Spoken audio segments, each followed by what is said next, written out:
Hello guys, welcome to my YouTube channel. My name is Harjeet Kaur. हम कर रहे हैं शंकर आईएएस की इन्वायरमेंट की सीरीज़। इसमें हमारा चैप्टर 3 चल रहा है टेरेस्ट्रियल इकोसिस्टम, और इसमें हम ऑलरेडी टुंड्रा वाला पार्ट डिस्कस कर चुके हैं, forest ecosystem, Indian forest types भी डिस्कस कर चुके हैं, डिफॉरेस्टेशन भी डिस्कस कर चुके हैं।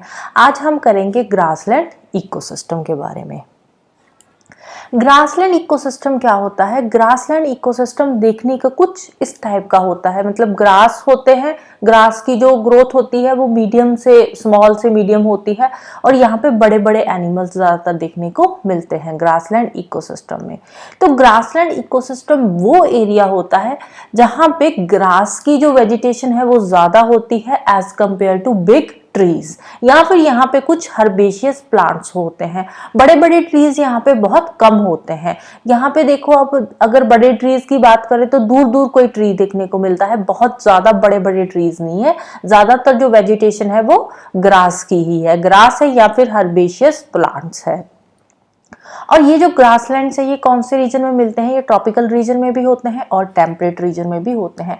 बेसिकली जो ग्रासलैंड्स है वो वहां पे होते हैं जहां पे रेनफॉल इतनी ज्यादा नहीं होती, मतलब रेनफॉल होती है, रेनफॉल इतनी होती है कि वो ग्रासलैंड वेजिटेशन को ही सपोर्ट करती है, बड़े ट्रीज की ग्रोथ को सपोर्ट नहीं करती। रेनफॉल कम होती है, रेनफॉल जो होती है वहां पे 25 से 75 सेंटीमीटर के बीच में होती है, इसीलिए वहां पे ग्रासलैंड्स बनते हैं। अगर रेनफॉल 25 सेंटीमीटर से भी कम होती है, जिन एरियाज में रेनफॉल, वहां पे क्या होता है? वहां पे होते हैं डेजर्ट्स। लेकिन यहाँ पे रेनफॉल 25 से ज्यादा होती है, वहां पे होते हैं ग्रासलैंड्स। अगर रेनफॉल 75 या 100 सेंटीमीटर से ऊपर होगी तो वहां पे बड़े बड़े ट्रीज भी देखने को मिलते हैं। लेकिन ग्रासलैंड्स में रेनफॉल इतनी ज्यादा नहीं होती कि वो बिग ट्रीज को सपोर्ट कर पाए, राइट। इसके अलावा अगर हम इंडिया की बात करें तो इंडिया में जो ग्रासलैंड्स है बेसिकली वो हाई हिमालयाज में मिलते हैं।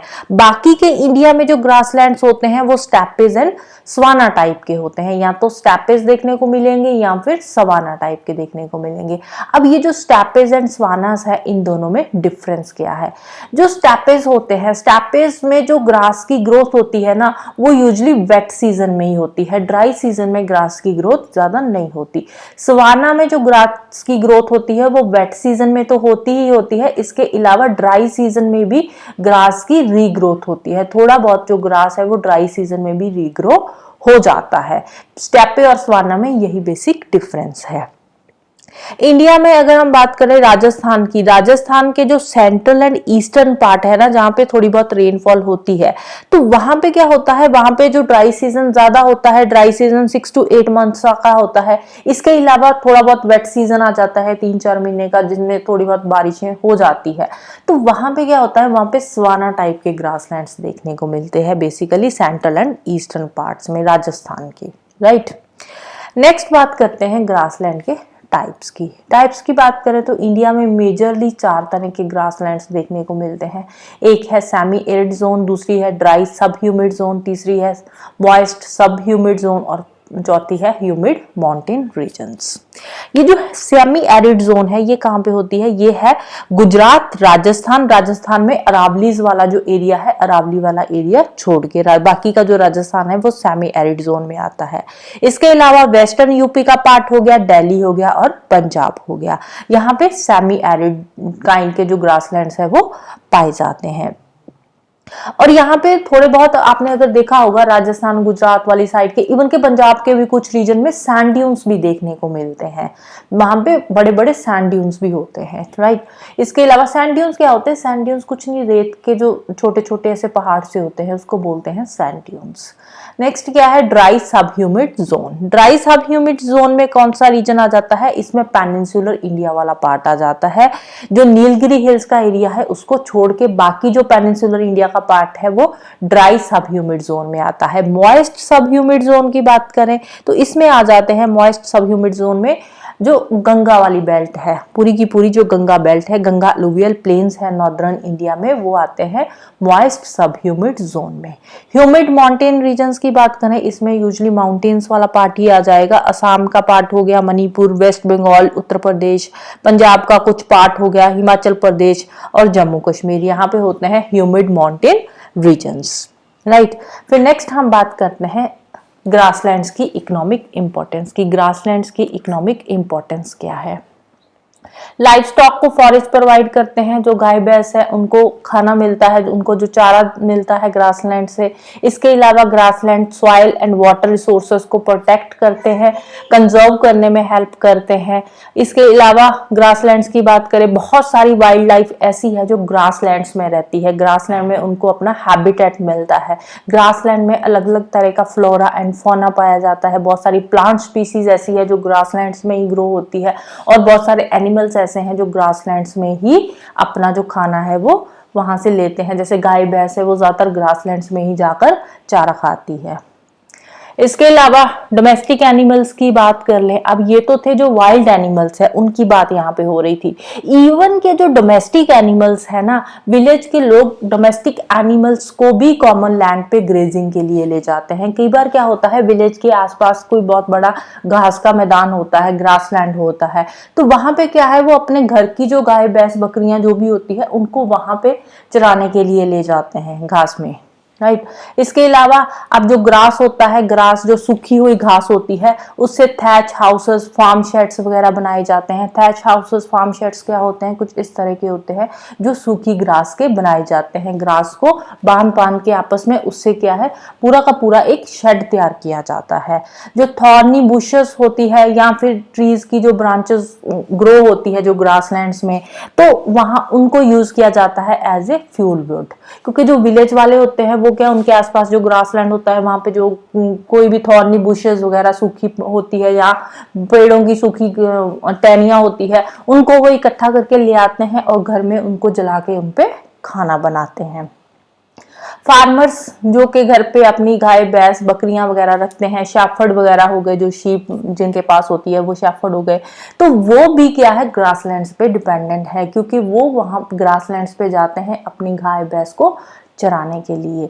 इसीलिए जो ग्रासलैंड्स है वो काउ, शीप और जितने भी जो एनिमल्स है, बफलो वगैरह हो गए, उनके लिए फूड का एक मेन सोर्स है। ग्रासलैंड्स उनको फूड प्रोवाइड करते हैं, राइट। फिर नेक्स्ट बात करते हैं इम्पैक्ट ऑफ ग्रेजिंग। अब देखो, ग्रेजिंग के लिए हम ले तो जाते हैं गाय भैंस को चराने के लिए, बट जो ओवर ग्रेजिंग होती है ना, ओवर ग्रेजिंग भी अच्छी नहीं होती। ओवर ग्रेजिंग से क्या है, क्योंकि अब जो ग्रासलैंड से ग्रासलैंड्स पे प्रेशर बहुत ज्यादा बढ़ रहा है, उससे क्या है, जो ग्रासलैंड की क्वालिटी है वो डे बाय डे डिटीरियोरेट होती जा रही है, खराब होती जा रही है। क्योंकि अब देखो, ग्रास को ग्रो होने के लिए टाइम चाहिए, लेकिन हम ग्रेजिंग ज्यादा कर रहे हैं, ओवर ग्रेजिंग हो रही है, और ग्रासलैंड्स को ग्रो होने के लिए उतना टाइम मिल नहीं रहा, जिसके चलते हुए जो ग्रासलैंड्स है उनकी क्वालिटी बहुत जल्दी डिटीरियोरेट होती जा रही है। ग्रासलैंड्स एक तरह से खत्म होते जा रहे हैं। अब ग्रासलैंड्स के बहुत सारे फायदे होते हैं, क्योंकि जो ग्रासलैंड है, ग्रासलैंड पूरा का पूरा सॉइल के ऊपर एक ह्यूमस कवर बनाते हैं। लेकिन होता क्या है, जब ग्रासलैंड्स ही नहीं रहेंगे तो उससे क्या है, उससे वाटर पडलिंग जैसी प्रॉब्लम आ जाएगी, पानी इकट्ठा होना शुरू हो जाएगा जमीन पे। अब जमीन पे वाटर पडलिंग होएगी, पानी इकट्ठा हो जाएगा, तो उससे क्या होगा, वाटर इन्फिल्ट्रेशन कम हो जाएगी, वाटर जमीन के अंदर नहीं जाएगा। एक तो ग्राउंड वाटर कम होएगा, वो तो होएगा ही। उससे क्या है, जो सरफेस रन ऑफ है वो भी तेज हो जाएगा, एक्सेलरेट हो जाएगा, मतलब सरफेस रन ऑफ बहुत तेजी से होने लगेगा। अगर सरफेस रन ऑफ ज्यादा होगा तो उससे सॉइल इरोजन जैसी प्रॉब्लम्स देखने को मिलती है। इसके अलावा अगर ओवरग्रेजिंग होएगी तो ग्रासलैंड क्या है, ग्रासलैंड एक इकोसिस्टम का ही तो पार्ट है ना। अगर कोई इकोसिस्टम डिस्टर्ब हो रहा है तो उससे बाकी के जो बायोजियोकेमिकल साइकिल्स है ना वो भी डिस्टर्ब होंगे, लाइक वाटर साइकिल हो गया, कार्बन साइकिल हो गया, नाइट्रोजन साइकिल हो गया। तो ये जो साइकिल है ये भी एक तरह से इनमें भी डिस्टर्बेंस होएगी, ठीक है। ये जो साइकिल्स है ये भी टूट जाएंगे, ये प्रॉपरली अपना काम नहीं करेंगे जिस तरह से पहले काम करते हैं। नेक्स्ट बात करते हैं रोल ऑफ फायर की। फायर का क्या रोल है ग्रासलैंड्स में। फायर ग्रासलैंड्स में एक इम्पॉर्टेंट रोल प्ले करती है। ऐसे नहीं है कि अगर फॉरेस्ट फायर होती है, ग्रासलैंड्स में फायर आती है तो उससे ग्रासलैंड्स का नुकसान ही होता है, उससे ग्रासलैंड्स का फायदा भी होता है। क्योंकि देखो होता क्या है, वेट सीजन में जो फायर होती है वो बड़े बड़े पेड़ों को ही लगती है, ज्यादातर ग्रासेस वगैरह को वेट सीजन में फायर नहीं लगती, आग ज्यादा नहीं लगती। क्यों नहीं लगती? क्योंकि वेट सीजन में जो ग्रास होता है वो गीला होता है, गीला होता है इसीलिए ग्रास को आग नहीं पकड़ती।